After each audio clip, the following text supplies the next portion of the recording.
There we go, it told us. Okay, so this is our July Land Steward Coffee Hour. We're now being recorded. Do you have any housekeeping things you want to discuss before moving to the presentation? It came up because we record these to put on YouTube for you all later on. Last one was really hard to hear, so I think as you're asking questions and as we're talking, we'll just try and speak up. I don't know where the microphone is in this room, so just like keep it at a good level. Don't talk like this and muffle. That's all we got, I think. Otherwise, you all have been to a coffee hour before, and we're gonna hop in here and talk about cool things happening in July. Absolutely. All right. Lars, you want me to start off? Yeah. All right. So staff updates. We are now hiring for a new assistant for Claire. For me. So if you know anyone who's interested, send them Claire's way. Well, sure. Yeah, but no, it's not too late. The position's open until the end of July.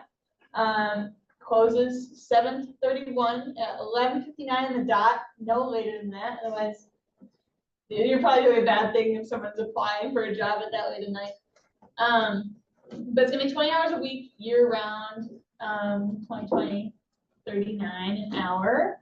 And I'm looking for someone with pretty strong administrative skills, computer skills, really good like customer service skills, knows how to respond in a timely manner to people, and of course loves working with volunteers in a variety of fields. So if you know anyone that seems like they would be a good match, they can give me a call and I can answer whatever questions they have. Otherwise, right now, if you search Dane County Careers Assistant Volunteer Coordinator, it would come up on Google. I think it exists elsewhere, but I don't know where. So that's linked, and we can send out the PowerPoint to you all afterward, so you can get the link if you would like. You have to be 18 years old or older, but the basic requirements are very few. Any benefits? No benefits, unfortunately, because it's a limited term employment and county does not give LTEs benefits as of right now. But we get to work with our awesome crew, which is, you know, is great. Okay.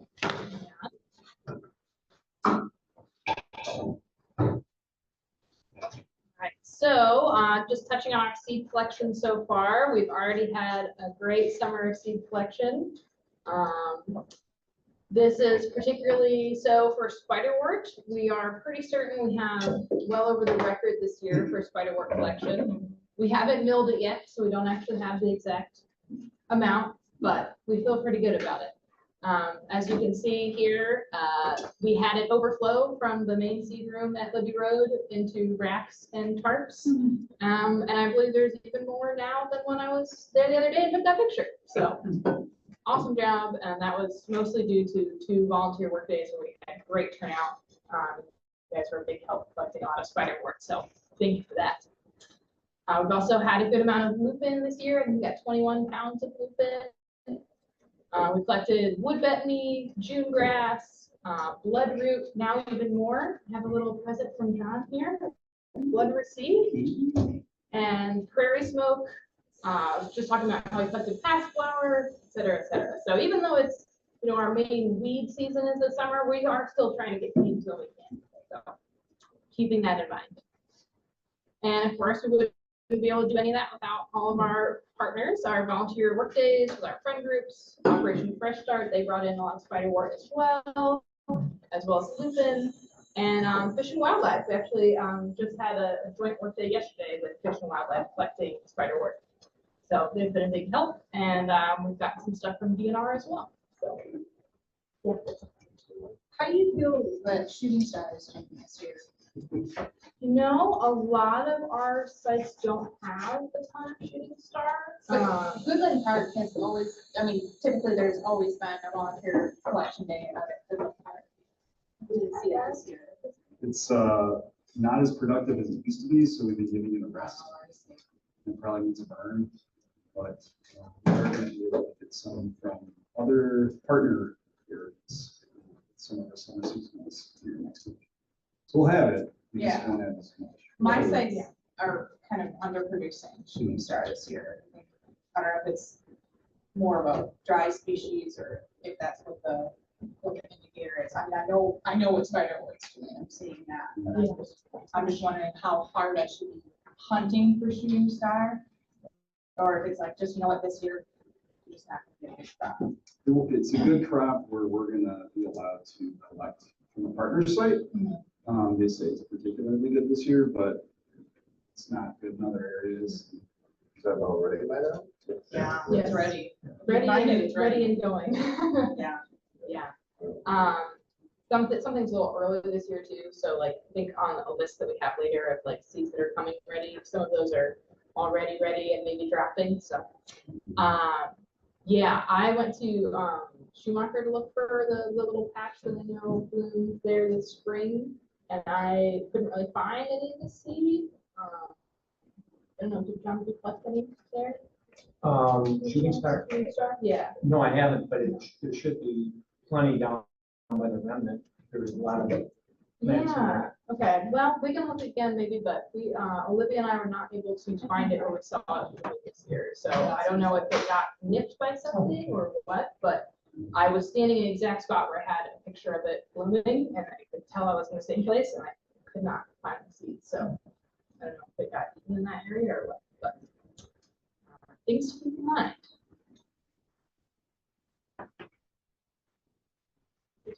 Thank you. Yeah, you bet.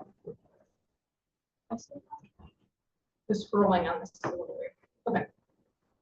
So upcoming Land Steward Workdays. This Friday, we have one at Schumacher, Natural Areas Workday led by the friends there. And then Saturday, Jack's got his going on at Steward. And then another one later in August. Those are all the ones that were on our calendar that I was able to find, but if you guys have more that you're having, that you want to promote, please let us know. We're happy to have that as an event. Training opportunities. Okay. I think a lot of these were on there for the last coffee hour that we had in May, but saw trainings coming up this fall, 1, 2, and 3. And we will have another Certified Land Steward training in January. We don't have the date for that yet. And then the next coffee hour will be August 15th, and then the next one on September 19th. And keep in mind, the volunteer appreciation picnic is September 10th. I think we'll be sending out, we'll be to register for it. So registration not out yet, but save the date.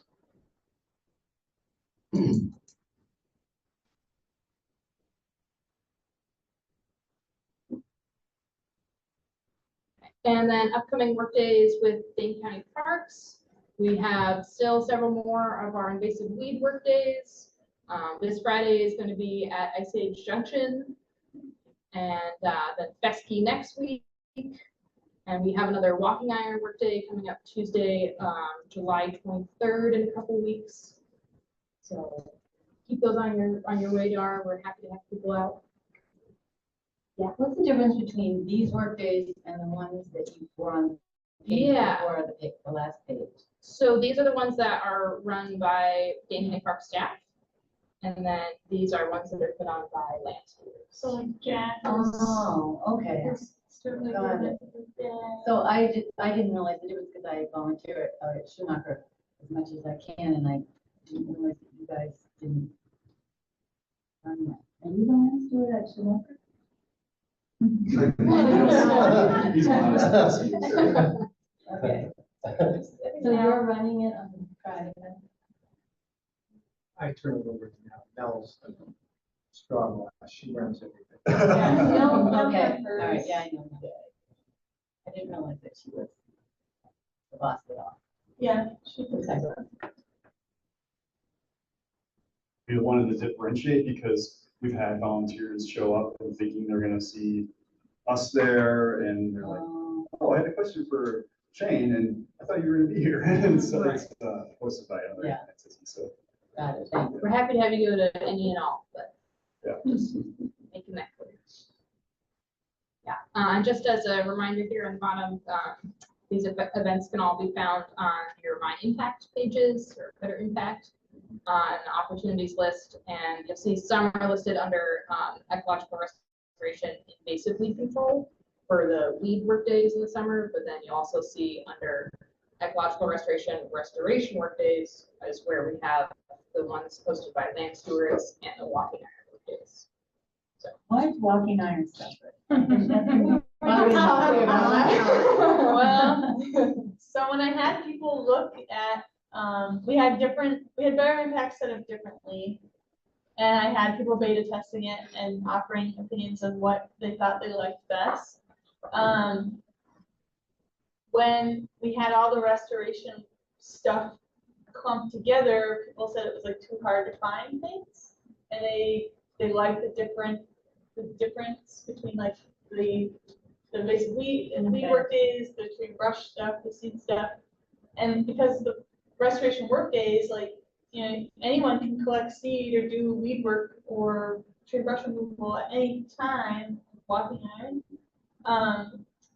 And so we were like, well, I guess it makes the most sense to group those kinds of work days where you're specifically or non-specifically doing whatever work throughout the season under those kinds of work days.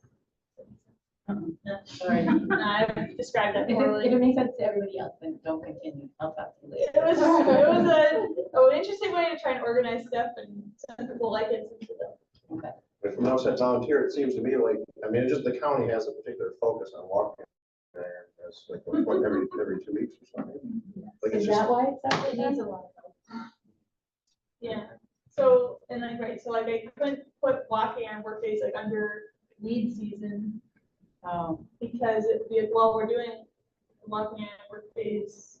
We can do whatever we want during those days, not just weed season. Okay. Or twice a month year round. Yeah. Just keeps going. Right. So that's why like restoration work days exist in category.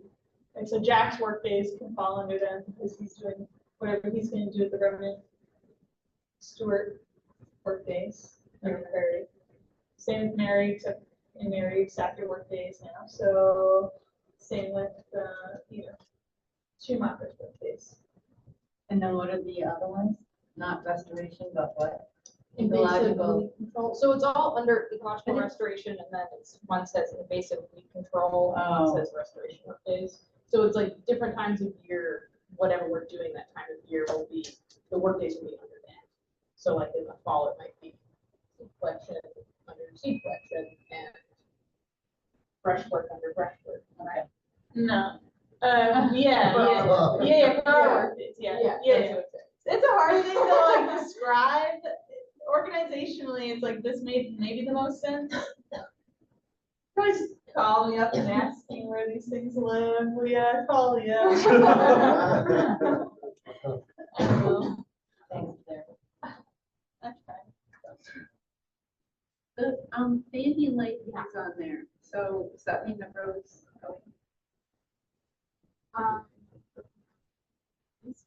Or can you? There's another way to go. Yeah, I'm gonna Yeah, say this this is is a- a fair place to connect, because we've gotten so many questions, and I hear Jolene talking about it a lot. Indian Lake as a park is open. However, 19 is not drivable. You can get in going on back roads to go directly to the park, it's Moss Road. However, maybe not a great time for people to be going there recreation. So are you gonna keep your work day? That's happening in Indian Lake. The workday, we could take Mons Road. Yeah. Yeah, and I'll go there tonight and then reconfirm. I'm going to Springfield after this. It's just as easy to swing right over it. It's actually pretty drivable from K going Yeah. east. You can get over there, it's all gravel to it a little bit because the short little stretch of mud. But the other way, from coming in from 12, not so good. But that's almost 3 weeks. Yeah. Well, It how much may rain be, is it may be better coming? by then, it Yeah. may be muddier by then. All right. But for now anyway, yes, we are still having fun. It's probably We'll share if we good. don't. It's probably a good reminder that like crew should send an email or confirm if people will volunteer some shape or form the best way to get there ahead of time. So we have a location for that. So So we'll will make it- sure that's clear.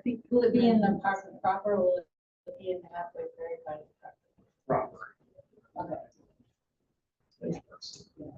Okay. Good question. We'll move on, everybody's good. Thank you. Yeah, I like that. Okay. This isn't pertinent right now, but just a reminder, we might have air quality issues again this summer. If it gets more smoky from wildfires up north, and they're still having some in Canada, they will let it happen again. So, we talked about this last time, but it might be that some outdoor activities are suspended or delayed. If the air quality is above a certain level, we will get alerts from the county as staff, in which case we would probably be canceling our work days on days where that was happening. So for your own work, just keep that in mind. If it's bad air quality, don't pull weeds today. Yeah, just say no to bad air quality. Just say no. When it's unhealthy, and cancel your own work days when it's unhealthy. But I'm sure you'll hear about it. It won't be subtle, just like last year. But so far, it's fine. Okay. All right, moving on. Sorry, I retitled this one. If you don't mind. Weed and seed season. It's both right now. Everything. Here we've got some great pictures from the last couple years. This was at our Walking Iron Workday. That was when Jan's collecting porcupine grass right there, I believe. And then Workday for weed last year at Libby Hill.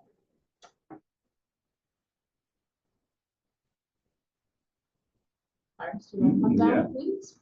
Yeah, I'll take Parsnip. Yeah, I like this chart here that describes the life cycle of Parsnip. Very key to understand the Achilles heel of all our species here in order to best manage them. And for species that are either biennial or die after flowering, our objective is to keep it from producing seed so that slowly over time, you exhaust whatever seed is built up in that soil. As it germinates, turns into a plant, you terminate that plant while it's blooming, which in the case of wild parsnip is now or hopefully a little before now. And this chart here kind of shows the life cycle. We start at the top with a germinating seedling, onto a small rosette, just a few leaves coming out of that root from the base, and then it starts to bolt. It puts on a long stalk. It's telling you when it's bolting that I am going to flower this year. And for a biennial or a monocarpic perennial, like wild parsnip, the year that it bolts and flowers, it will die after that process is taking place. So we as land stewards know that those bolting plants are a priority and that we need to address them some way, shape, or form before they set seed. Right now, currently, we're looking at past prime in the flowering stage. So on the bottom, you have the primary flower coming out of the central stalk. But then we've got the secondary flower heads branching off from the side, and it's very much at that stage or even a little beyond right now where some of those seeds from the earlier blooms are starting to swell and become viable. So if nothing is done to terminate that plant, in this case, likely mowing or digging, it will drop seeds and we won't have done any good. So right now, based on what we're seeing in the field, we are trying to mow like crazy to get as much of the seed terminated before it's viable. And very soon we will probably need to start bagging seeds if we want to prevent any viable seeds from hitting the ground. Best case scenario, no viable seeds hit the ground, and you're slowly eating away at that seed bank of seeds that has built up in the soil over time prior to management. We've seen that in about 4 or 5 years of not letting any viable seeds hit the ground. Pretty much have Parsnip cornered down to a few individuals. So we historically have mowed large, expansive fields, just the entire thing as if we're mowing a turf grass lawn. Now, 4 or 5 years later, no viable seeds have hit the ground after that point. We're just going surgically in there and removing the last stragglers. So that would be our recommendation right now at this very late stage. Hurry up and try to get those plants terminated before they're dropping viable seeds. And if you're at all concerned that those seeds may be viable, you can bag them up, throw them in the garbage. However, that's a lot of work. You've got to weigh whether it's worth going through and bagging it all or trying to get as much knocked down as humanly possible and then just living with a few of those seeds hitting the ground. Bagging them might mean you can't get through your entire area. It's just not practically possible to bag up that amount of material. Lars, is Indian Lake on your radar? Because in the past year, I think you've had a farmer come in and take it all down, and I was over there a few days ago, and it needs to go down real fast, or it's going to be right back to where we were, because there are thousands and thousands in the field, and I don't know if the dog park is going to be done too, but we made some progress, but we can't let it have a year, can't take a year off. Yes, so the farmer that's haying that had some trouble with not enough dry days to let the hay dry, and then so he can bale it. So he has started on the dog park and maybe finished on the dog park. And then Chris, our staff person on our smaller mower, is finished with the area that you're working, those valley bottoms by the warming shelter. He was there yesterday, finished up today, and then they're working on the north side of the lake. When he comes back to where we were chainsawing, remember that we had a log rolling party last winter. We rolled a lot of logs and a lot of chunks of wood down, and they are buried in that high grass right now. So if he comes in there with a mower or a chopper or flail shredder or something, he's going to be hitting those with his tractor. Oh, he's already gone. He's already gone. You've been back there? Yeah, he left already. So no need to. Never mind. Yeah. Hopefully he got all the parsnips too. Oh, good.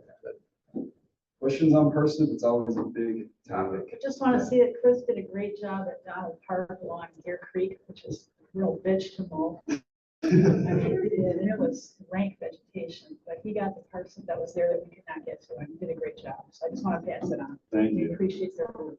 Appreciate your work at Donald too. Yeah, we had some challenges this year with working in the stream corridor, just really hot early, and some of us older types can't handle the heat for very long, a couple hours. So we couldn't get all the parsnips, so park staff and the OFS have stepped in to help us out. We're very grateful. Yes, that's what we had told me. I was very happy to hear that. So glad I hiked along it yesterday to let you know what the status was. Yes, thank you. Did you like the dead weasel photo? Yeah. Interesting. I opened it before I read everything else in email, and I was like, oh. Well, I thought I'd startle you for the day. How many seeds per plant? Oh boy, I don't know. I mean, were we talking dozens or hundreds? Maybe. The big ones, the big ones. Yeah, per plant, if they have a lot of inflorescences on the plant, if some have 5 or more, you get hundreds, yeah. I have a technical question. So when I was out cutting some this morning, I noticed that inflorescence at the top usually puts the seed out first, right? And so like the drop of flowers, you've got this little green seeds, the flowers with the side inflorescences still have flowers on them, but like, are those green seeds viable at that point, or when the flowers just come off? Oh, If you did, when like- the flower is just. Yeah, like when you've got the green seed pods on top, but they're still green. Yeah, so typically when we check viability of seed, we put it in our palm and we like try to destroy it. And then if it resists your finger and provides, some resistance, and it feels kind of gravelly, not watery, but the doughy firmness. Then we start to get into the viability territory. When it's watery and just pulverizes, then that is not likely to be viable seed. However, with parsnip, we don't typically put the seed I know, down, right. don't do that, run them around, so Yeah. we haven't experimented a lot. Yeah. With knowing exactly when they're viable, but if you're just starting to get like green, like little discs, Yeah. that maybe are still thin, I would say probably not, but you let them swell a little bit, and then you're getting into the probably viable territory. But I haven't pushed around many of them. I've tested out. So, what do you think? Yeah. I think that sounds reasonable. I did notice that there were a few parsnips, even like a month ago, that looked like they were going to seed. They were like brown and flaky on top. When you look closely, I think that they had been infected by some sort of insect. So it looked like cake-free seeds, but they didn't really have any actual seed in them, it seemed. It was just like the remnants of I've seen some like something that was progressed unnaturally by some sort of infection, and there was like bits of like webbing of some cavity or something. I could see the insects, but tell they had been like messed with by something. So if you see the odd one that's like turning brown this time of year or earlier, and you're like, oh my God, it's going to seed, check it. It's probably not. It was probably infected with something. So. Other questions about parsnip? Always a hot topic. It's in the second year and it's got a seed head and it's not really mowing. How far down can you don't have to dig it then, you just cut it, right? Well, I just so want to check that. yeah, so when you have that bolting individual there on the right side, Yeah. it's a little small seed. It actually has a little shovel next to it. Yeah, yeah. You can cut it just below the surface Yeah. of the soil and get the root crown. Okay, so there you should still be. Yeah, Yeah. get the root crown.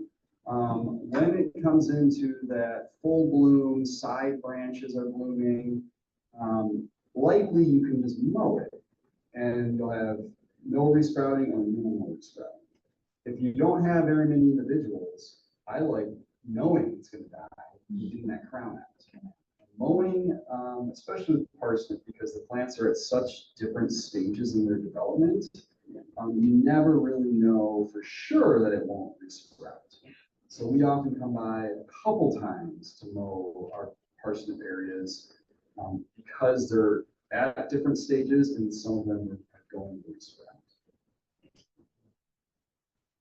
Want to know for sure that you killed it, get that crown. One else before we move on?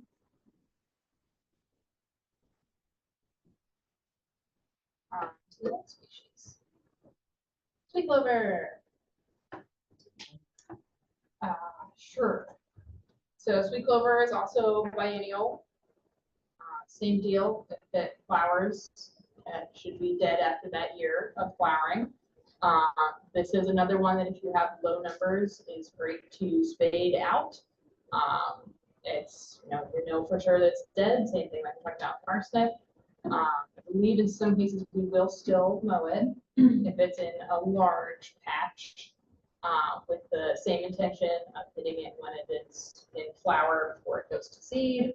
And hypothetically, if it's all at that stage, you're knocking it out and it should be done. This is also one that we spray sometimes with stuff. You can also use transline, is what I've used on it before. But I think most people's preferred method is pulling and occasionally mowing for larger patches. But very similar technique to getting rid of parsnip.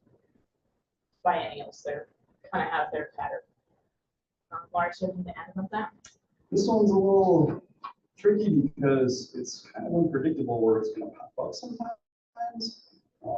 You can have it laying dormant for quite a while, and all of a sudden you get a big year of it. You have a whole hillside full.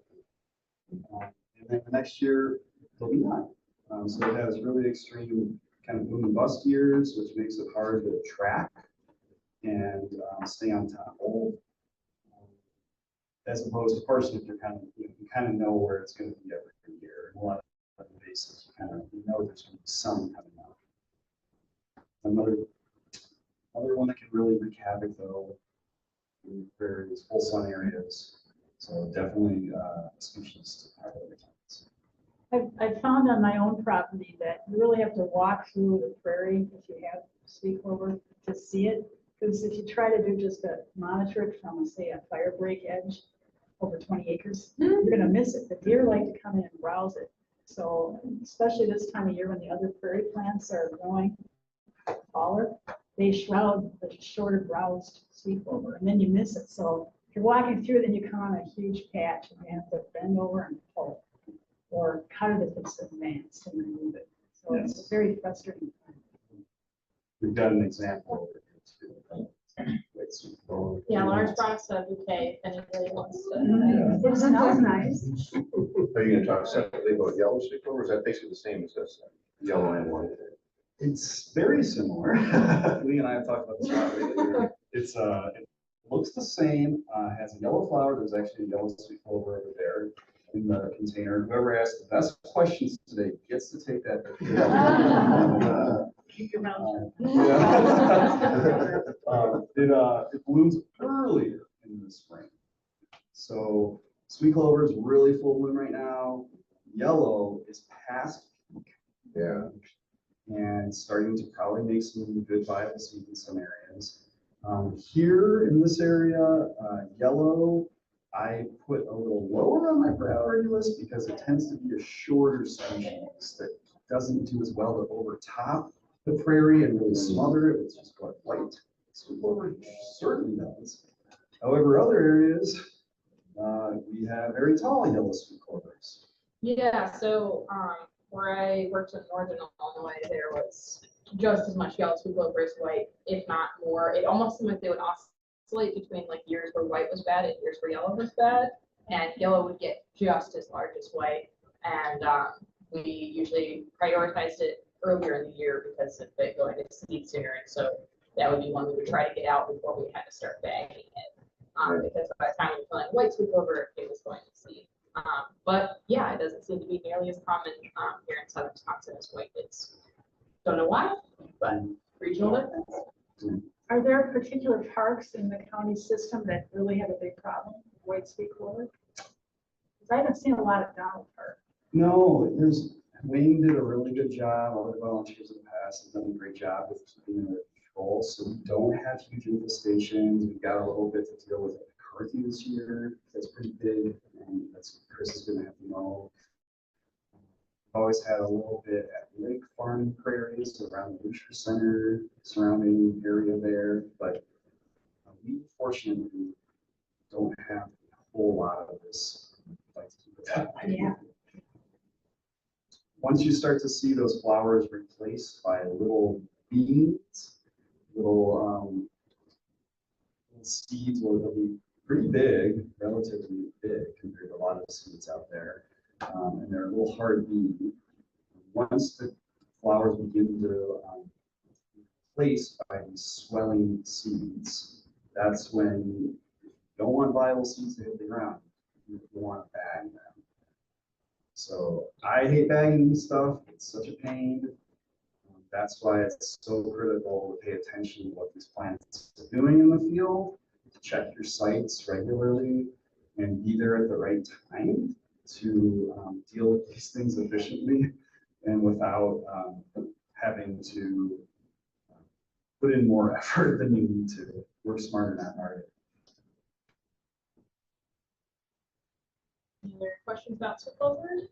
You might have already said this, what's the lake that it'll stay in the ground? Like you said with Parsnip, hit it 4 or 5 years, you're gonna get your down to your onesie twosies. What's the lake with clover? I think it's longer. Yeah, I think it has a longer seed bank, like Lars was saying, where it'll pop up. Yeah. Kind of unexpected. Oh, and then you had said it's something, because I feel like Springfield Hill has more than it should for a site that size. Yeah, a lot of legumes have a really hard, durable, long-living seed in the soil. As a whole family, I think that's probably likely true. So, I mean, you could probably say most of them are going to germinate 10 years, but others will probably germinate 20 or 30 years from now. So all the more reason to stay on top of it. I'm just throwing those numbers out there. There's not, I'm just, that's I've not never hard science. seen any specific science about it. Unfortunately, most people aren't studying weed science out there, which they were. But We have the rents with the, you know, we have such a great resource. Maybe not. yeah, Check out our sites. that's a very good point. Yeah, I don't know the exact numbers either, but it definitely seems to be.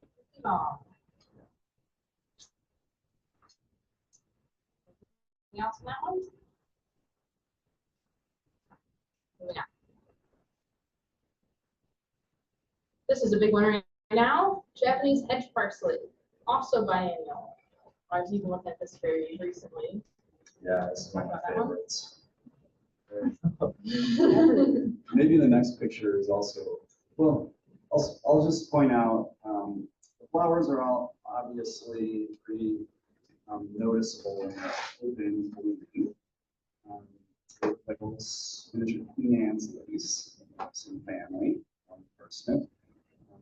These are kind of fern-like in appearance, they come to a very deep, sharp point, and then the branches come out pretty right angles almost, and the stem kind of zigzags up as it climbs higher. There is a wilting example in that container that you can take a look at, but it is just exploded in southern Wisconsin over the last 15, 20 years. It's all over our parks, by mowers, dogs, people, little bristly seed that moves around.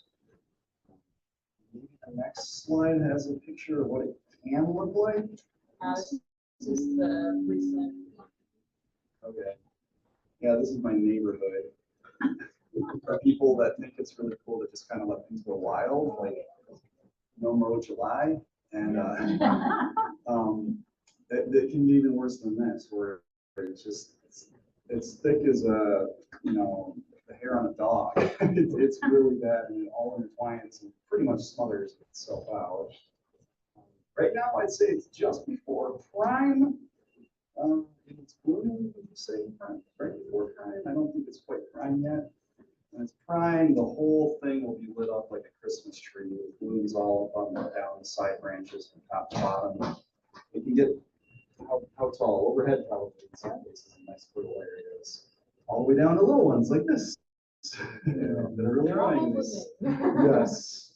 So, just like all our other species that we deal with, we look at the size of the infestation and other native vegetation around it that we could possibly be impacting in our treatment of those weeds. We don't just want to kill invasive. We want to also lift the native species around them. So if we go in there with Roundup and we bomb it, that isn't really going to get us very far, because we have also destroyed a lot of our native cover that will hopefully be there to take up that hole if we do remove our hedge parsley. So with very small infestations, scattered plants, let's go ahead and pull them out. They go fairly well, especially with some moist soil.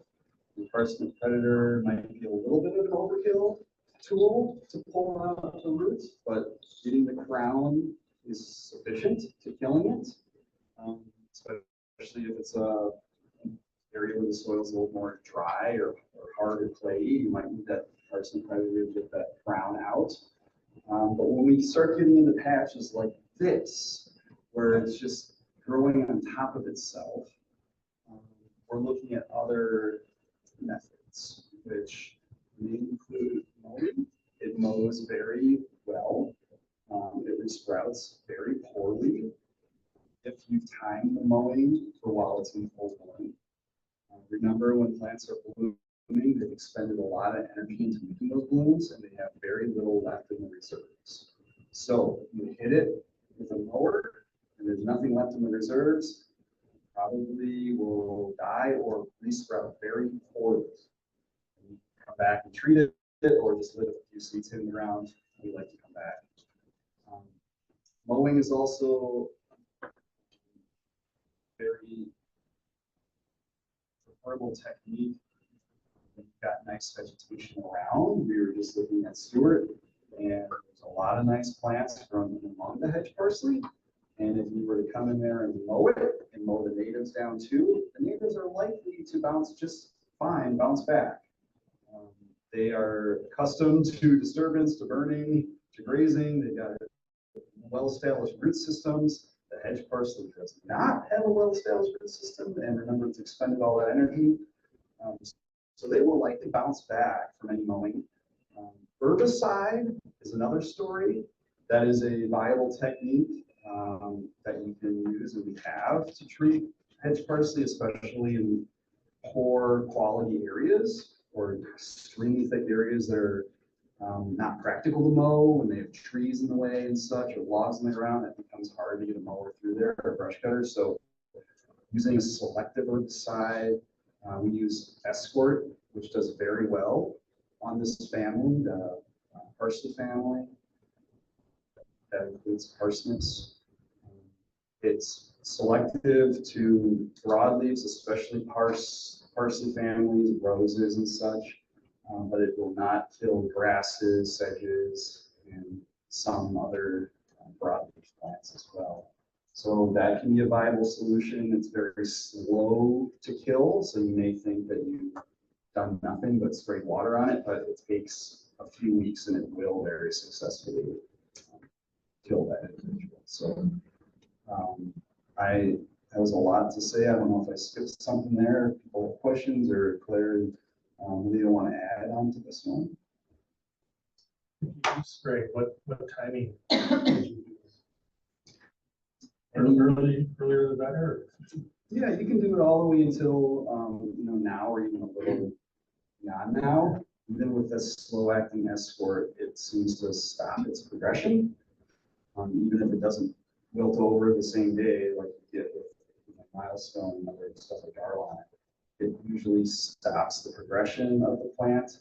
The seeds can't form, and then it'll eventually die a few weeks later. But you can use herbicides all the way, into the spring when they're just little plants. That is an advantage of herbicides over mowing, because with mowing, you can't really effectively treat that individual unless it's at full bloom, unless it's invested all of its energy in making those blooms. You're not doing a whole lot to kill that plant. So mowing this when it's just a little guy without a bloom, it's going to come back. I'm looking at like part of the chart from the staff of the book they give the land stewards, but so Escort, I mean, it does hurt some of these other species, but is it going to be fine for grasses and stuff? Yes. Won't hurt them. It's fine for grasses and such. How close to a rainfall can you spray and have it still be effective with so many, rain showers popping up in the afternoon?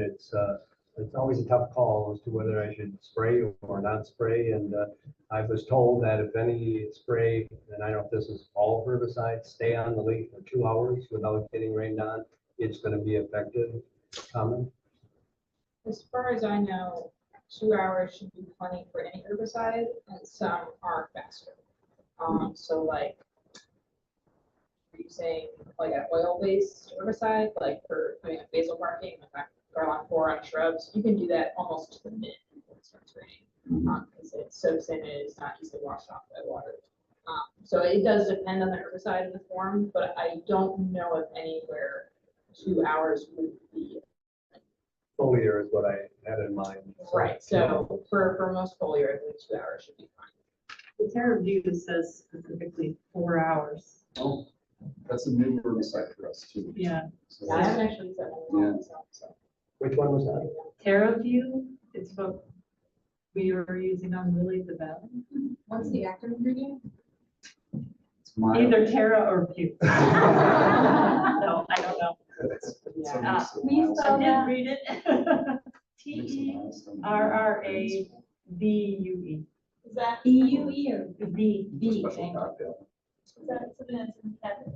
No, we got some for Lily of the Valley phrase that has been happening with a lot of parks all of a sudden at the same time are interested in doing Lily Valley, which is great. But it's just funny that one is really coming into view for a lot of people at the same time. That's by request right now. Yeah, yeah, you guys have really a valley that's been pretty successful for you guys. Yeah, yeah. When you saw it, it looks pretty simple. Yeah, it should say on the herbicide label when it will be, okay for it to be rained on. Yeah, and be All rain labels have proof to in say 4 that. hours. Yeah, yeah.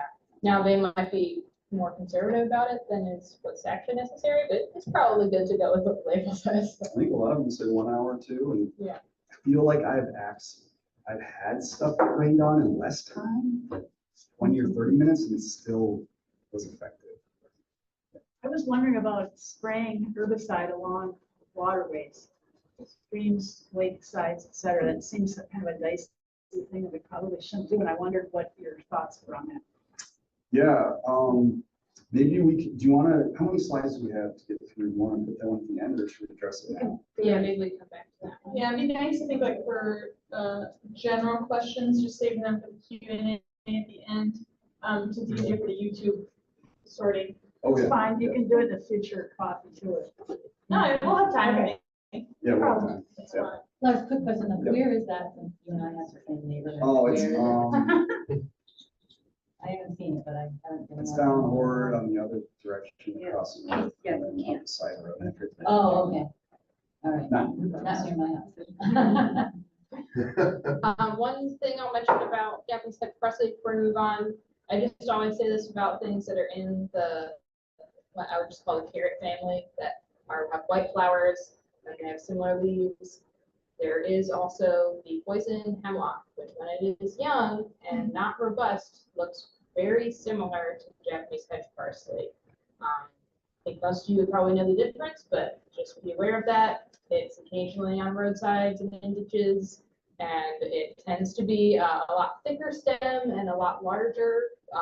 It has like little purple spots on the stem. If I had thought of it, I would have put it in here as a comparison. But that is not something you want to pull with your bare hands and then get that anywhere near your mouth or something like that. So just a reminder to be very aware of that species. There are some lookalikes that are very dangerous. So. And that's a really good point for when you're having a friend, you're bringing in the public to do it, or you have your children helping and stuff like that. So it's a really good tip.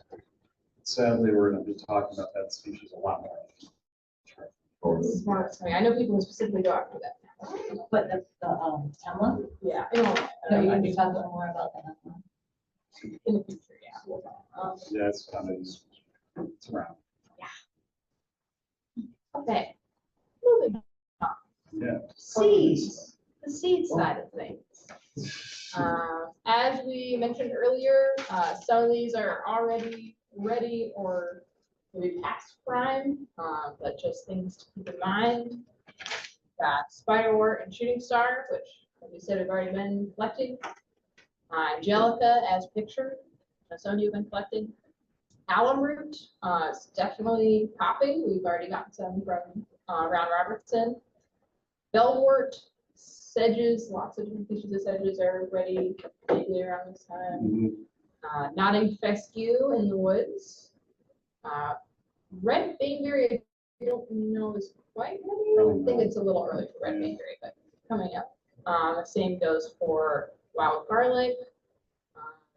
Blue joint grass. Where are we at with blue joint grass? I saw some that look past prime today.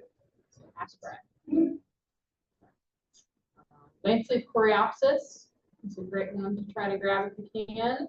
I believe Canada anemone is also probably past prime at this point. I don't know, I saw some that was green, but I haven't Okay. seen. On our chart, we say that the pixies are in, Oh, really? but that is, it's not hard to pass. So. Yeah, we lost that one. And obviously many more, but The rain, just like the drought last year, the rain kind of scrambles our calendar a little bit, so. Yeah. It could be different. Other observations from the field on stuff that's ripening or questions about when things are ripening? Mary, would you say that the Angelica is pretty good and prime when you're at Steward? Yeah, I brought some of that seed just because I wasn't sure, some of it, it's quite dark and some is kind of white, but they're all hard and dry and really easy to pick. We waited too long last year. And, you know, we worked with OFS, but this year we're on it. Cow parsnip, same thing, cow parsnip is ready now. I don't know of anywhere that has a ton, but it's cool native species, not to be confused with bed parsnip. Yeah. Yeah. You might have some kind of parsnip, and then it's been at, Oasis Junction. There's a little bit of ice. There's some at Sugar River. Right across the street from that. And then it might really attack the. Okay. So, there's not- Not as much. Yeah, too bad, that's a native one. We don't really want to lose it. It does, it is phototoxic, so we don't want the salmon. But you do want it? Cow parsnip. Yeah. Yeah, and I would mention this to Mary, but some people also experience the phototoxicity to a lesser degree from Angelica, from the seed specifically. I think it's usually on people who are really sensitive to that. I have never experienced it personally, but something to keep in mind, picking it, maybe wear gloves. Everything in that family, you just never know. They're a little dangerous. We'll go through a couple of samples here. There's our landscape Coreopsis and Canada anemone. And these are examples again of our Dane County plant ID cards. So you can look those up if you're ever wondering about seasonality of certain species and where you might find them and what they look like. I know we plugged this before, but I just think it's such a cool resource. It's a We great got idea. the photo of the plant, all the different stages, full size plant picture, close-up flower, close-up seed pod, and then individual seeds next to that dying. With the backside of the card having like habitat preferences, I think it's just really cool. I don't see a lot of resources like that. And that's on the parks website, I keep forgetting about it. Yep. Yeah, if you follow that link, it'll take you directly to the PDF. So when you have the recording, you can just copy paste that right into your browser bar and it'll pull. And it's not every species, of course, but Yeah. There's 170 or 72 or something like that. And I've taken the time to like make a spreadsheet that has the common name, the scientific name, when does it bloom, what color does it bloom, what's its height, who's its pollinator, what's its sun, and what's its moisture.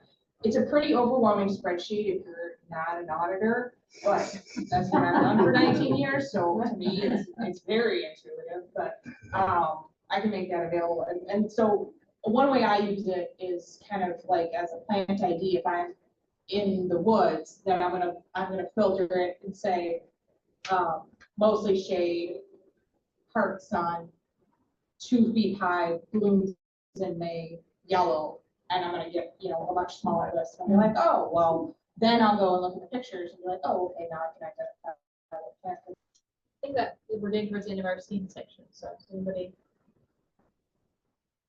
got seed?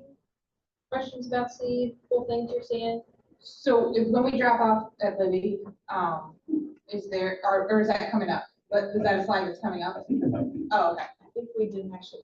Let's talk about it. But I did want to talk about it. I had it on the agenda to talk about Libby stuff. So, Oh, yeah, no, like go ahead. Now it's fine.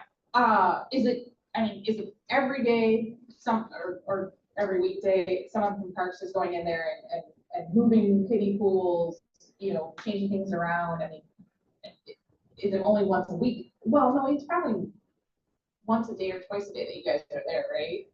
Sometimes, yeah. There are days when we're not there at all. So, we don't have a specific procedure about it. It's, Right. we're going in to drop off seed, we're dropping off seed. We're gonna make sure that if we have stuff we know is wet, we're gonna go flip it around occasionally. But we don't necessarily check it every day to see like what if you guys are bringing stuff. Okay. When you are checking both rooms? I mean, I will look at Okay. pretty much everything over there. Okay, because sometimes you go in the first room and there's just no floor space at all. So it's like, all right, well, I'll just throw it in the second room, you know, like, but just make sure. And then do you want, I mean, everything of course gets the label and everything like that, but like, do you want an email coming in or something to say, hey, I've dropped off, or hey, you're out of kiddie pools? What's our backup plan? I mean, I saw the tarps that you had in one of the other slides. Are there tarps of, like, extra tarps available that we might need to use, or I mean, are there? I think the tarp is a very rare occasion when you have it. Yeah. Flush is something we brought in, Yeah. but if you do notice something that's like not going on like rock pools or space or without cards or something, just shoot us an email. If everything's in order, just, you know, leave it open in the pool and then tag. And it's actually kind of nice to put your name on it. Yeah. You don't need to send an email. If you just, if everything's in order, just leave your name on the card with the species. And then if we've got a question, like we've had issues where, this doesn't look like the right species, but I don't know who sent, I don't know who dropped it off. Right. We would like to like follow up with people who have questions on that. Something. Or like, wow, where did you get all this awesome? Right. You know, we want to make sure that they come back. Also, maybe if you had something that was super wet, like brought in spider web around or something, and you knew like, well, I'm not gonna have time to check this in a couple days, you might want to let us know that. Like, I have a bunch of really wet spider web there, and I'm worried it's going to need to be flipped because it's not going to dry out enough. But, you know, then you can send us an email and we'll go make sure it's going to dry out if it's something that's a concern. So 4 people get the email. You, I mean, what's our email chain? I don't want fries. As long as you send it to one of us. Yeah. It'll fit somewhere. Maybe send it to 2 of us in case one of us is busy. Yeah. But we're all looking, so Yeah, there's each other. don't send it to Claire. Claire gets nothing. Yeah, that's Yes. just me. I really can't do anything about it. I'll forward it on to these guys. Deal with this. Yes. You know, I'll heartily thank you for your work. Yeah. You want to talk about spraying your water? Sure. Yeah, I was wondering, because we have a lot of water down at the park. There's a nice corridor there on Deer Creek, there's Mount Vernon Creek, there's a pond. And I don't think you're supposed to spray herbicides near the waterway. There are restrictions on that in all the labels. And so how do you treat invasives that are right up along the waterway, like hedge parsley all over Deer Creek, that we rely on pulling primarily? There's a lot of honeysuckle shrubs and multiflora rose along those creeks too. So I was wondering, how do we deal with that in the future? Yeah. We had the same question we were posing to DNR last year, the year before, because we've got weeds in wet areas that we attend to. And in some cases, we didn't get total clarification. It was still kind of a gray area. However, most of our herbicides, you should read, it's just a general good practice to know your label, and it should say on there water, restrictions. Typically, it's up to like the ordinary high water mark. Is it okay to treat? So Deer Creek, you're good until that ordinary high water mark. Wetland spraying is maybe a site where you don't have standing water ever, really, but just because you don't have standing water doesn't mean it's not a resource that can't be damaged by herbicide. And the clarification we have from the DNR is for herbicides that are not registered for aquatic sites, because there are some that are, you should stop at the area where the wetland begins. We're wearing socks but no shoes. You're kidding. and your socks are wet, that is Yeah. essentially Okay. where the wetland is. The wet socks. What's Take Yeah. off your shoes. Yeah. No, that's in the, wetland, because I just got my, my land, herbicide training, and then the DNR's paying for it, so he's telling me I have to do aquatic too, and that's literally in the book, the aquatic. Wet sock rule. Yeah, it absolutely is. I mean, you can go and delineate wetlands other ways, but for us practitioners that don't know wetland delineation like the scientists do, that's the hard and fast, quick and dirty rule. Not after a rain or a dewy morning, because your socks will be wet anywhere. But like dry conditions, otherwise, where your socks start to get wet is where you should stop. Now, if you have an aquatic certification, Yeah. and you're using an aquatic registered herbicide, you can go into that wetland. We also need to get permit from the DNR in most cases, and that's not that hard. But those three things we need in place. Herbicide has to be registered, aquatic, certification, aquatic by the applicator, and then permit. So it's challenging in Wisconsin, spring is what it is. One thing that I think maybe that doesn't cover, and that might be true on the creek, is you can have, a creek bank where the bank is totally dry, it's not a wetland, it goes down into the creek. Sometimes you might have things that are leading out over the creek that are invasive. So I don't know if there's a specific rule about that, but I wouldn't, lean out, spray a leaf over the creek that then sprays down into the running water. You want to keep it where it's falling on the dry land and not going over into the water. But that dry bank, that's your line. You can spray up to that dry bank edge, as long as you're not spraying over into the creek, like this saying. Herbicides landing on that dry bank, that is inbound, that's totally fair for treating. That gives you pretty good room to wiggle into your creek corridor of treating invasives, as long as your socks aren't wet also. Okay. But don't mix it.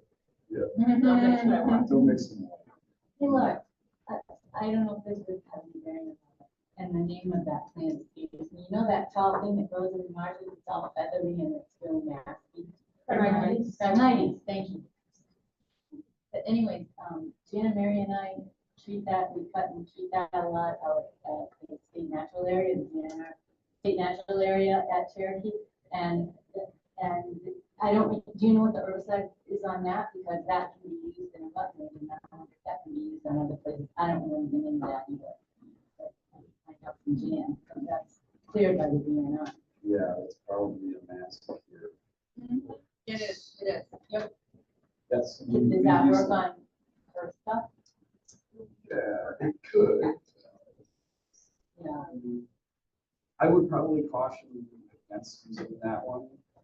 In some cases, because of broad spectrum, it'll kill everything. Oh, And then it okay. stays in the soil for a while and has a residual impact. So it's probably a little heavy handed for like a fish person spraying that. What about? Phragmites. Sometimes, yeah. What is the glove? Just put the stuff on your hand and then you swipe. it. Oh, with the glove on. With the glove on, yeah.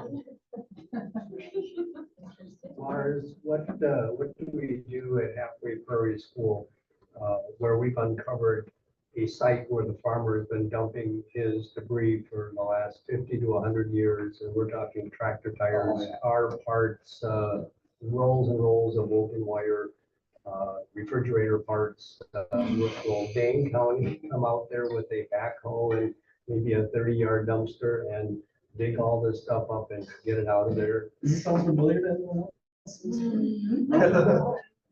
This is just like the Lily of the Valley, where everyone kind of came to us at once with Lily of the Valley concerns. Like, I think I have 4 sites, and now you're the 5th of old farm dumps that people are uncovering for all brush removal work.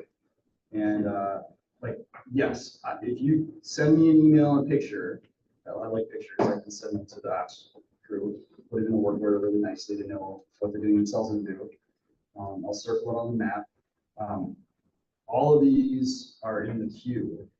We just happen to not have the ability to deal with them right now, and there's not an urgency there that we need to deal with it immediately because they've been there for 30 years. So we will, once we have time in the schedule, like weeds die down and other people's summer rush kind of starts to taper off, we can start picking away at some of these. And you are correct that there's a lot of junk out there in your parks and all of our parks. It's stunning. I don't know if you knew about it when you bought the land. Yeah.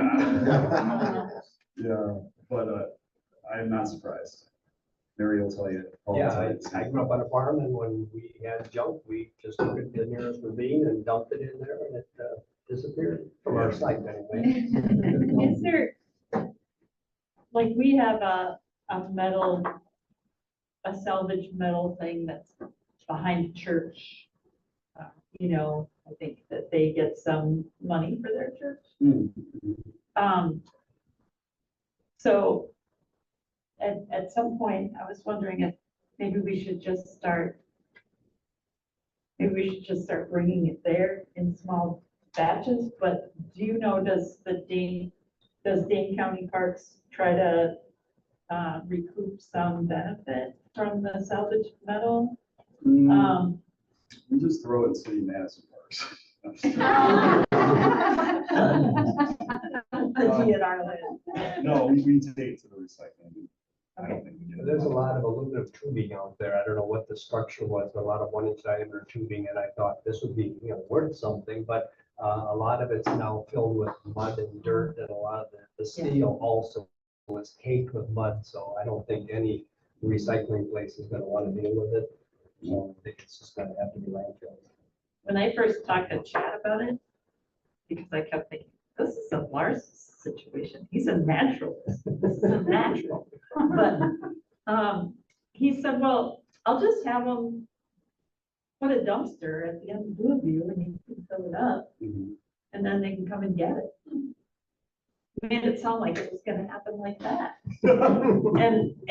And I thought, how could we really put a dumpster on a village street? And how would that work? And what about those, like, the undersides of tractor trailers that, we couldn't possibly lift over the edge of a dumpster, and so there isn't a dumpster. You're not dropping dumpsters off anywhere. I don't think so. I Okay. think we come out with a skid steer and the grapple, and we would take it and put it into a dump truck. Okay. Big old truck or a dumpster. But we wouldn't Okay. do it. Okay, I just wondered, I wanted to make sure that I wasn't missing an opportunity for more work. So thoughtful. Other question? So what's blooming? Like, let's kind of just talk about, I've seen a lot of thimble-weed, bergamots coming pretty nicely. Sunflower. So doing a little bit of solid blooming places. Very Coreopsis. Bergamot, what else? Oh, yeah, that's a good call. Go to go to Nels and Blade last. Flowers having a big year. Really have to spend much time enjoying the blooms. Yeah, I know. I know, but like, that's one of my assignments for the week is to do mapping of what's blooming. Blade melons, huge. Culver's root is starting to fall. Oh, yeah, it's just starting. I think because of the rain. Some Yes, sort of sir. starting. What do you think? Like they found that Yeah. Butterfly's doing pretty well this year, I feel like. Yeah. A couple of sites I've seen, it's very rapid.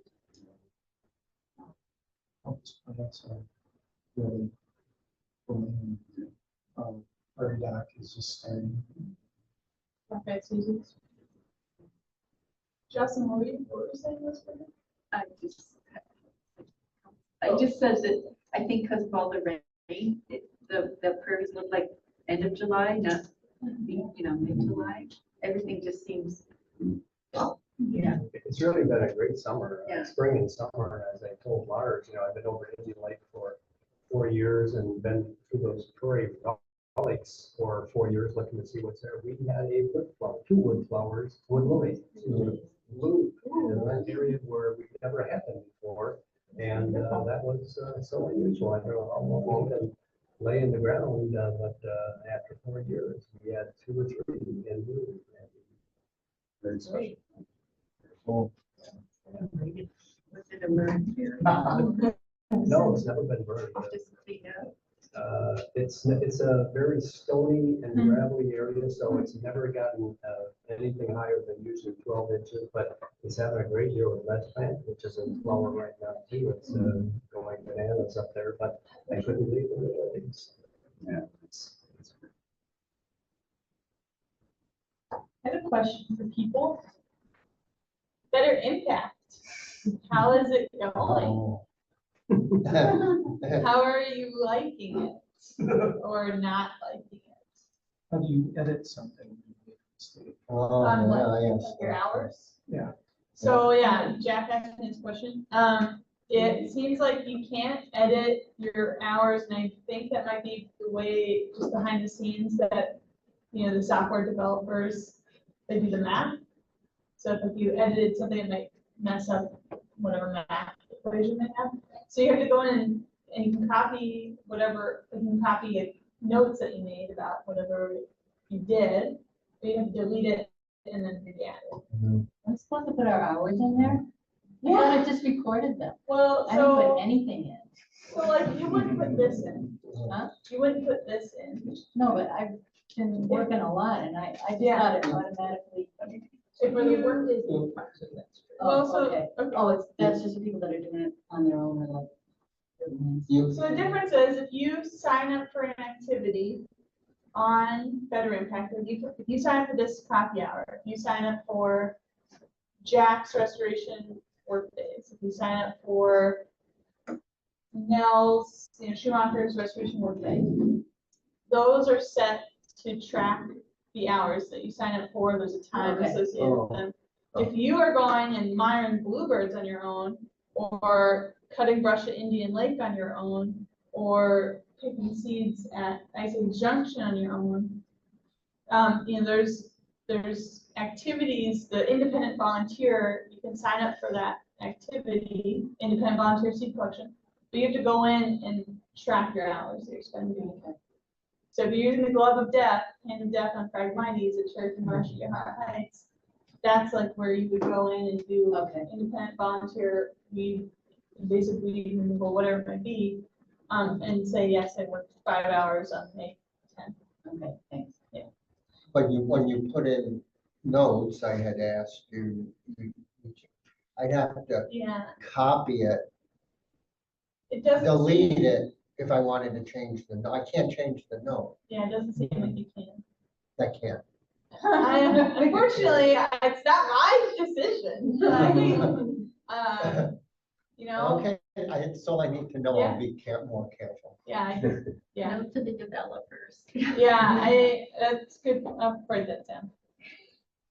If we haven't been logging our hours, would you want us to Yes. backlog things? Yeah, I mean, Yeah, you can do past. yeah, past hours. you can backlog however much you have. I mean, at the end of the year, or like I kind of hope that it might be easier to just ask for them quarterly, like other organizations do, so that at the end of the year it's just scramble for everyone. But at the end of the year, as long as I get hours from you in some shape, way, or form, great. But going forward, Better Impact will be the way to do it. I don't really want your spreadsheets, as much as I love that people keep the hours that way, or your scraps of paper, awesome. But this has taken so much time and labor to get it off the ground that I hope that we can kind of just like use this. It looks like the ability to delete is there for the date. Yeah. But if I go beyond the day, then Oh, it should be there all the time. If you go under You ready to try it? Like yesterday, I click on it and it says approved. There's no delete button. On today's. Yeah, so same day entries. Oh, that's really weird. So you're stuck, is it different on the desktop versus the app? Yeah, that's a good question. Wow. I don't think so, No. because that's what I use. One step, once it's approved. Oh, Yeah, right. So it must go through a day. Yeah, end once process. it's Once it goes approved. through a day end, it's Oh. locked. Yeah, once it's approved. Yeah, that's a lot of comments. So are you guys receiving these, you're approving them? No, I mean, there are some things that I have set where like you could approve it if necessary, like if, say someone was doing a really specific volunteer activity, and like, they were doing hours for community service for like, avoiding jail, let's say, whatever that's called. Right. Sorry, not, PC there, but, I might have to go in and say, yes, you did these hours, Yeah. and that counts as whatever requirement they need. But I'm not going in and accepting your hours and just trusting that you're all doing this. So the system is automatic. Yeah. Yeah, but Yeah. That's got a day end process. it shouldn't be doing that, so. Well, I'm gonna approve check. isn't the right word. It's more that it's Recording. taking Accept it, it. it's taking it from one database and storing it into Yeah, another, and yeah. that's like, just, it's vocabulary. Right. You can edit same day, but once it goes through day end process, it goes to the next server. You're not able to Yeah, edit after that. but either Yeah, way, right. you should be able to always be able to delete it, Yes, yes. Yep. Oh, but you're saying you're not able to delete it. Yeah, Once it's been accepted. Okay, adding that to my questions. They're gonna save it from us. Where I wondered, we're good at recording herbicide use and the other sites, but now when we have this ability to just say, yep, I worked on pulling hedge parsley, now we don't, there's not an interface back to the invasive weed world to be able to say, oh yeah, this was when, to kind of double up on the data and the charting is kind of crazy for me, I guess. I can't, but I worry that do people know you guys were here, so you knew hedge parsley, but if, I don't know, we go on some wild trip next summer and I need to have somebody be paying attention to the hedge parsley, like, there's no kind of.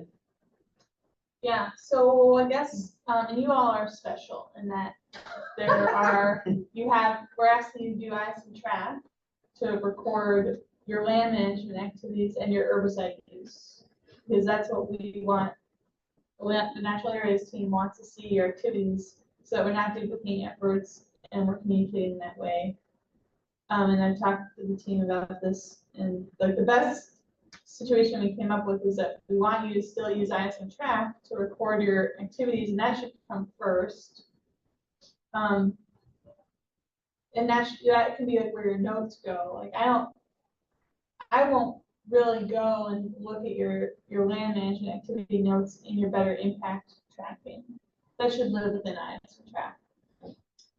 What you can do is, I guess you can do several different things, I guess. You could just copy and paste your hours from ISM track and just put it into better impact under the general category of seed collection. You did it for 3 hours, or you had the group come in and they did it for 3 hours. Groups get messy, so let me backtrack, but we can talk about that later. The other thing is if you just want to do one site, like you just want to use the ISM track and you don't want to do 2, if that's too cumbersome, which I get. I mean, I just need to know that so that then at the end of the year, we can go into ISM track and pull your hours from your reports there and put them into better impact for you. thanks. Yeah. Thanks. Okay, well, yeah, I just wanted to know how much we should be keeping up on ISM track. So, I'm confused. I'm sorry. Where, So we're having this conversation. where, where do you want? Land management comes first. I think in this case, land management comes first, which is ISM tracking. But, Keep You going know- with the thought. but that's like, I mean, that's important for herbicide reporting. Especially, or if you're doing herbicide reporting on paper, then we need that from you. There's plenty of volunteers that don't use ISM track. Like I want to at least have their hours. Oh, impact. Yes, better. So you, No. Jack, will go and put your monitoring bluebird hours into better impact. Impact. Yes. Or my impact. either one. Yeah, right. But if you're working in the Steward remnant, you can go into ISM track. Oh, my I don't know, we don't have a good solution. It's like ISM tracking first. The counties purchase better impact for like at least having our volunteers be registered, and there's like a streamlined process across the board for keeping track of our volunteers are registered or not and what they're signing up for. I don't have a good answer for you at this moment in time. Okay. You can always give me a call, we can talk about it more. Claire, the state has, I think, a great site. It tracks everything. Herbicide, you have a map that you can draw on. I haven't used ISM track because I don't know anything about it, and I'm pretty much computer literate. But, you know, having these two systems that need to get it done for somebody like me is almost overwhelming. I agree.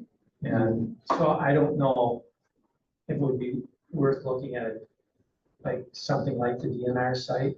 Do you, because I know DNR has better impact. Better. They use a volunteer log, Yeah, Atari is the biggest one. But that's, so Whatever. that's, but on that, you drop down a site, you know, whatever site you worked at, what you did, and then any number of your volunteers are all on there. And then also herbicide use, the type of herbicide, the percentage, the mix, surfactant, and then there's a map of the site that you can. is that with Jared? Yeah. We should talk to Jared. But DNR also uses better. Yeah, they do, but Janet uses, like, they use it in a different way too, that's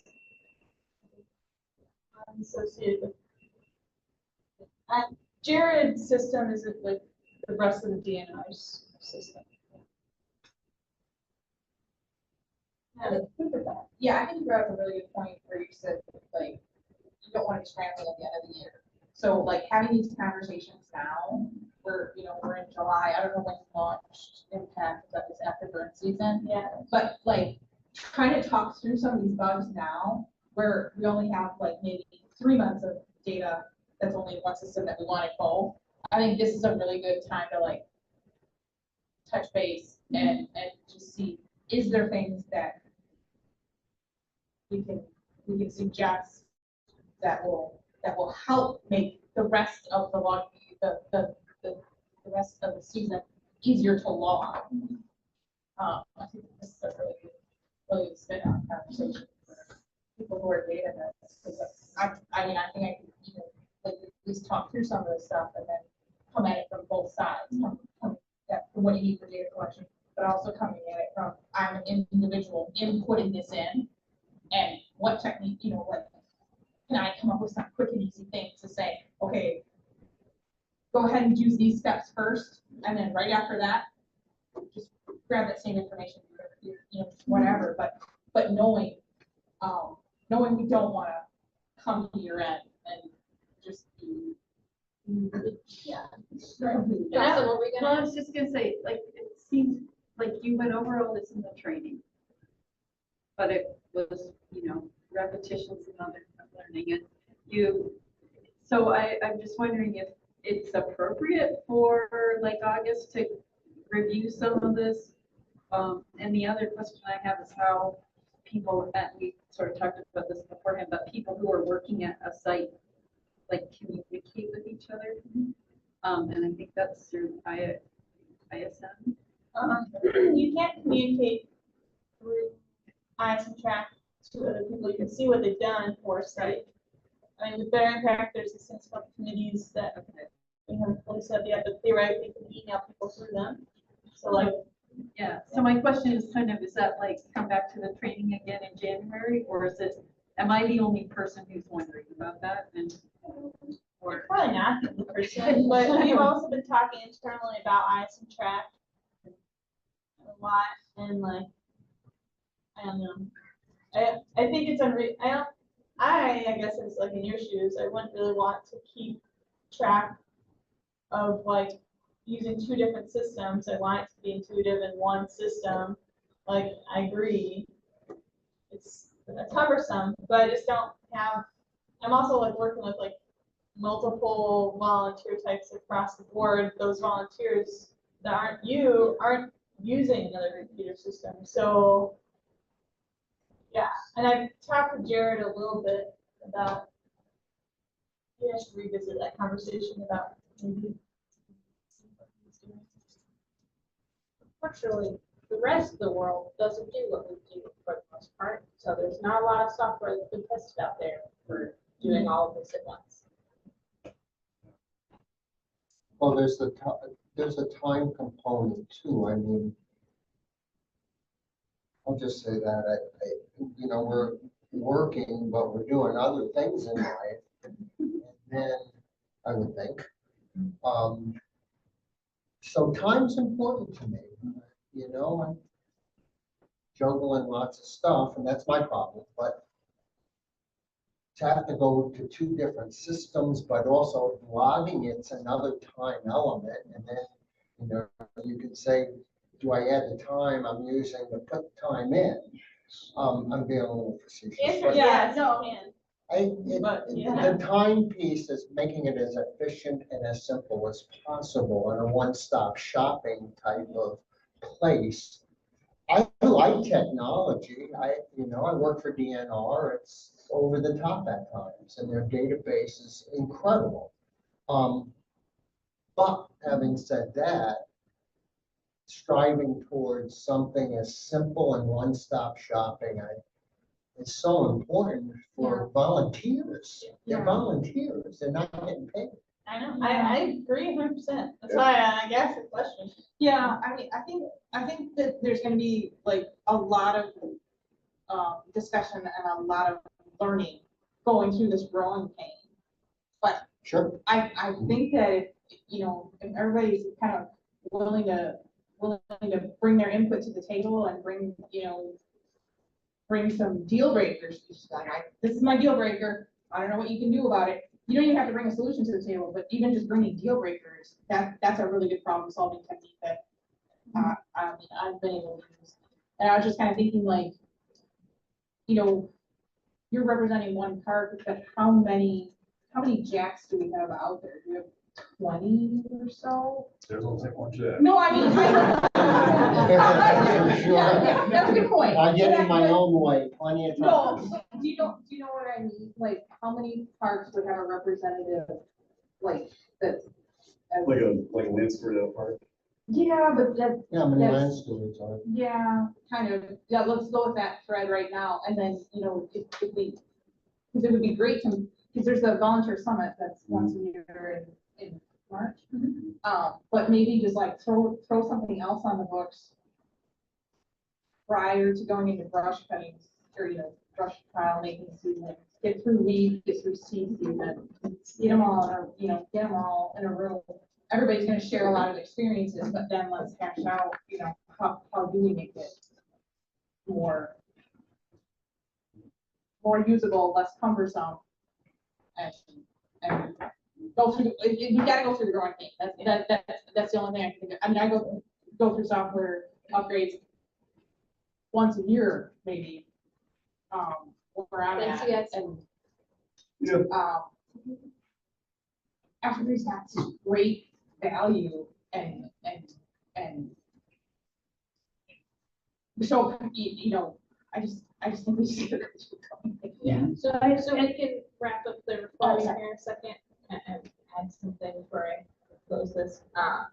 Just as a reminder, I'm new here, but what I've seen so far from spring to now is that Better Impact is already combining a lot of things together that were separate, so it's already doing a lot of streamlining. Just keep that in mind, and it's making things a lot more, hopefully, streamlined on our end when we finally work it out. So try to make it efficient on both sides, and remember, there is only one Claire. That's So try to make her life easier is a big part of it. Just one email, then you just take your IT department, just embed Oh. ISM into Better Impact for us, all one interface, thank you. Real Real easy, real easy. I had no help with the IT department, any of this, but we can continue the conversation offline, but we can just like at least stop the recording and let it process, but also I want to recognize that we're past time to give anyone an out.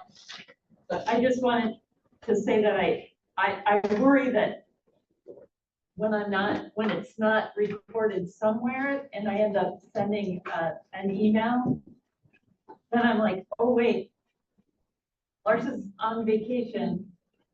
Maybe I should send this to Shane, or maybe I should send it to Chris because he's the one that mows. And now I've got like, now I feel like I've sent out too much. You know, I've interrupted a whole bunch of people, and maybe what we need is like a bulletin board somewhere to say, have you gotten my message about the wild parsnip? Because Paul's gonna mow because I'm somewhere else, and you know, I want it, but I feel like I reached out to Chris, but Friday's his day off, and he was